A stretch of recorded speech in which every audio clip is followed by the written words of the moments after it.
Hi வீப்ளே trending நேயர்கள் எல்லாருக்குமே வணக்கம். நான் இசக். இன்னைக்கு வலைப்பை சந்திரன் அவர்கள் போன வாரங்கள்ல ஒவ்வொரு விஷயங்களும் ரொம்ப புதுசா பேசினதை காட்டிலும் இந்த வாரம் நிறைய பிரச்சனைகள்ல அந்த பிரச்சனைகளுக்குள்ள நடந்த விஷயங்கள் இவ்வளவுதான் தெளிவான விஷயங்கள்ன்றதை புரிய வைக்கிறதுக்காக வந்திருக்காரு. வாங்க அவர்கிட்ட கேட்டு தெரிஞ்சுக்கலாம்.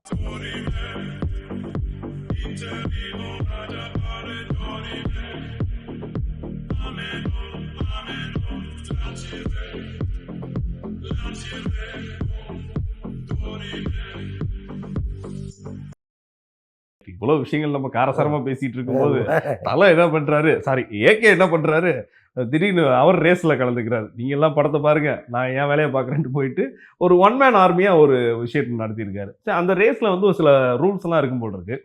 ரேஸ்ல வர்றாரு, அந்த பாயிண்ட்ல அவரே இறங்கி திருப்பி அதே வண்டி அவரே வந்து இயக்குறாரு.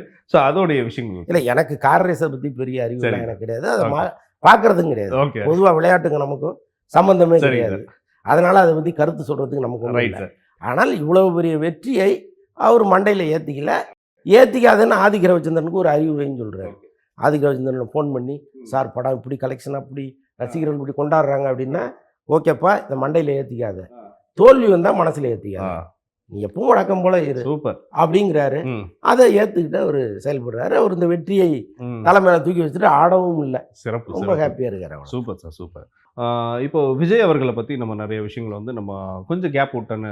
ஏன்னா அந்த கேப்க்கான விஷயம் என்னென்னா, ஏன்னா அவர் நிறைய விஷயங்கள் வந்து இப்போ சமீபத்தில் நடந்த விஷயங்களில் கூட சின்ன சின்ன விழாக்கள் எல்லாம் திடீர்னு ரோட்டை போயிட்டு இருக்கும்போது திடீர்னு மாலையை கொண்டு வந்து சில தலைவர்களுக்கு மரியாதை செலுத்துறதும் இந்த மாதிரி சில விஷயங்கள் நடக்குது. ஸோ அதுவும் திடீர்னு அவர் வந்து மக்களாக கலந்துகிட்டு இருக்காரு அப்படின்ற ஒரு செய்தியை வெளிப்படுத்துது.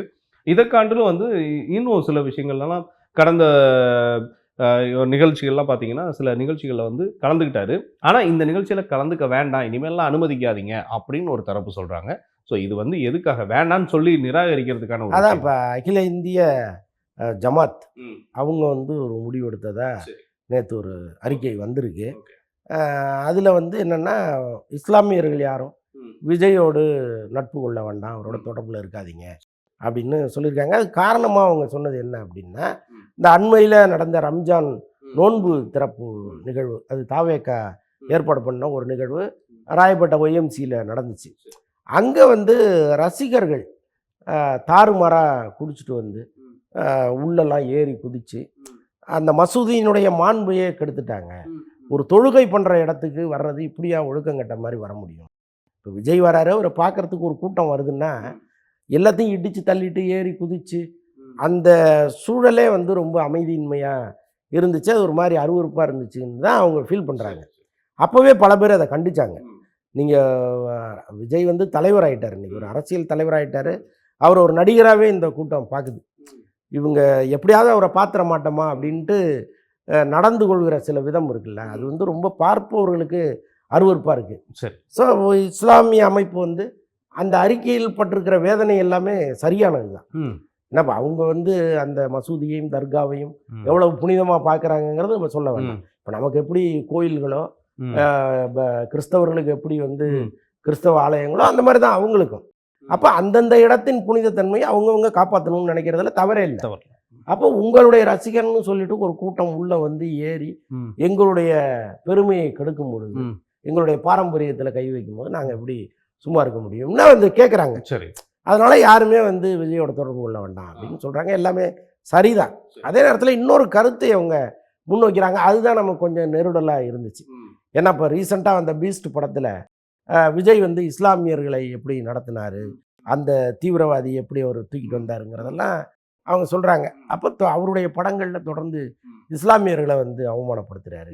ஸோ அதனால் யாரும் அவரோட டச் வச்சுக்காதீங்கன்னு சொல்கிறாங்க. சரி.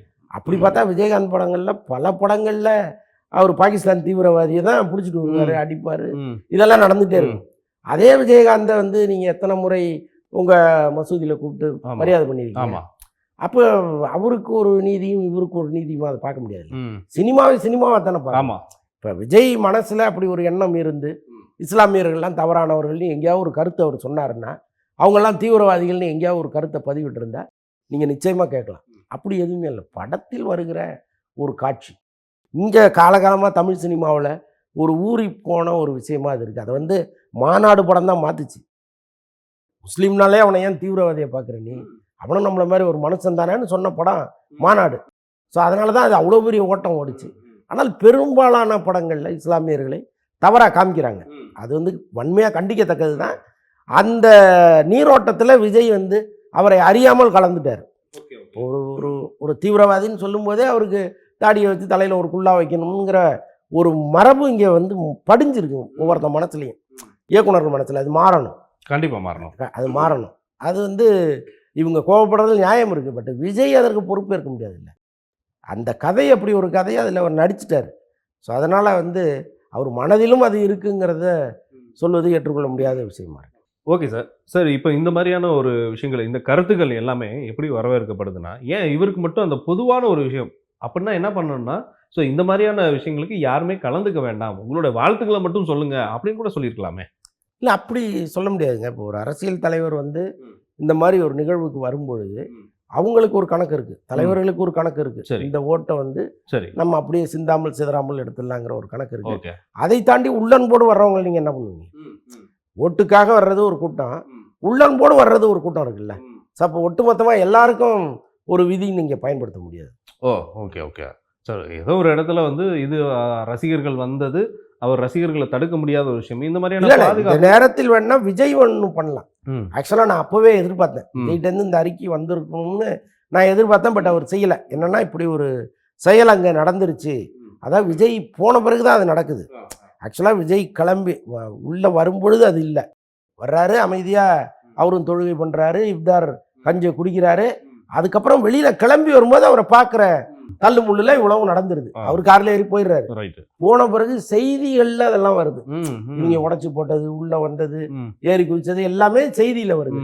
அப்போ நீங்கள் பார்த்துட்டு என்ன பண்ணியிருக்கணும்னா, என்னுடைய ரசிகர்கள் இப்படி நடந்துக்க கூடாது, என்னை பார்க்கணுங்கிற ஆர்வத்தோடு நீங்கள் வர்றீங்க, ஆனால் அது புனிதமான இடம், அந்த புனிதத்தை நீங்கள் எல்லாருமே காக்கணும், இதுபோல் இனிமேல் செய்யாதீங்கன்னு ஒரு அறிக்கை வெளியிட்டு இருந்தாருன்னா இவ்வளோ பெரிய பிரச்சனையே கிடையாது. கரெக்ட். நீங்கள் இம்மீடியட்டாக அதுக்கான சொல்யூஷனை சொல்லிக்கிட்டே இருக்கணும். அதில் வந்து விஜய் தவறு பண்ணிட்டாருன்னு தான் நான் நினைக்கிறேன். Okay okay okay.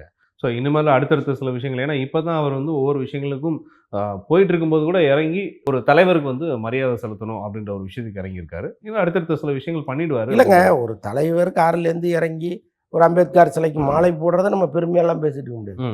தலைவன்கிறவன் மக்களோட இருக்கிறவன் தான் தலைவன். சரி, அவர் காரை விட்டு இறங்கினாரு, மாலையை போட்டாரு, எல்லாரையும் பார்த்தாருங்கிறதெல்லாம் நம்ம ஒரு விஷயமா பேசவே கூடாது. நீங்கள் இயல்பான ஒரு மனிதனாக மாறுங்க. நீங்கள் நடிகராக இருந்தீங்க, எப்போவுமே உங்களுக்கு வந்து ஒரு ஒரு உயர்வான இடத்த அந்த மக்கள் கொடுத்து வச்சுருந்தாங்க, அது வேறு.